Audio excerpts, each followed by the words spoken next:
So traders came up with this acronym TACO, meaning Trump always chickens out.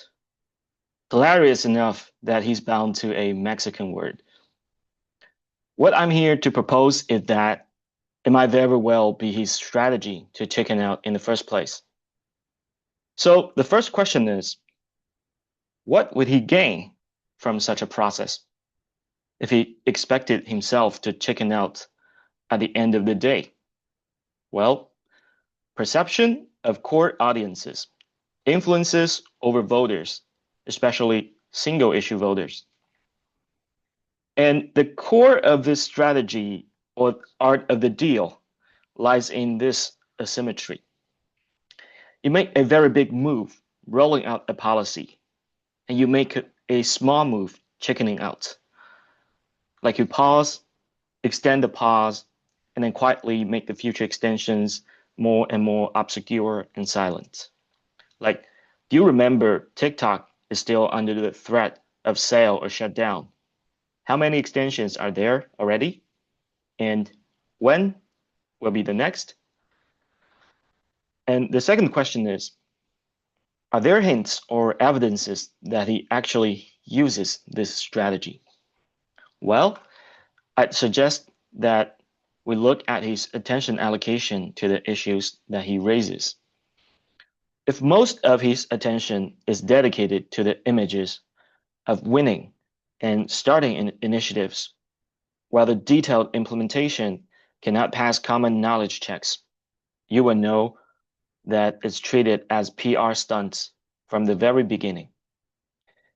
The most direct example would be how he reaches reciprocal tariff rates for every country in the haphazard fashion to wage a trade war towards an unmanned penguin island, which was widely ridiculed by economists and the media as lacking intellectual rigor.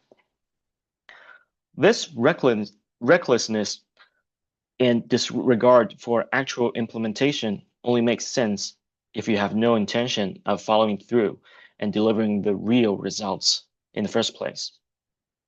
He proudly cites the number of initiatives that he launches, ignoring how many are ultimately shut down by court orders, which also corroborates my guess.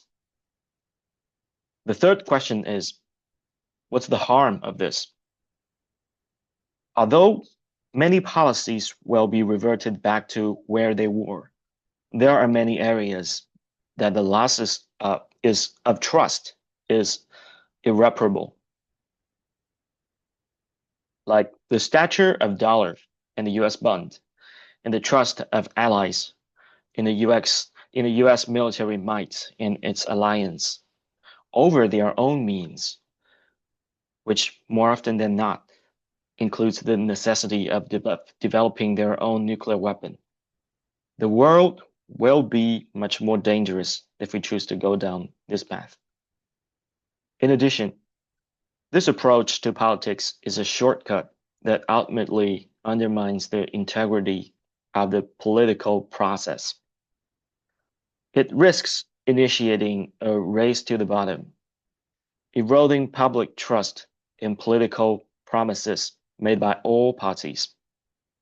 The Reagan Republicans within the GOP now face threats to their re-election over Trump's agendas, while the party itself is increasingly being overtaken by the MAGA doctrine.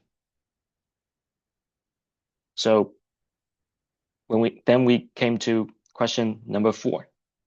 What can we do about it? Well, since we cannot follow every initiative and their development and details personally.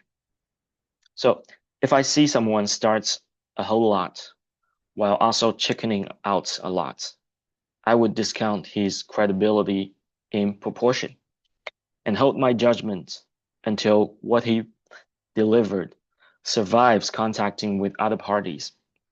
In this case, courts, Congress, and the market. Yeah, that's all for today. Thank you for watching. Like and subscribe if you want more.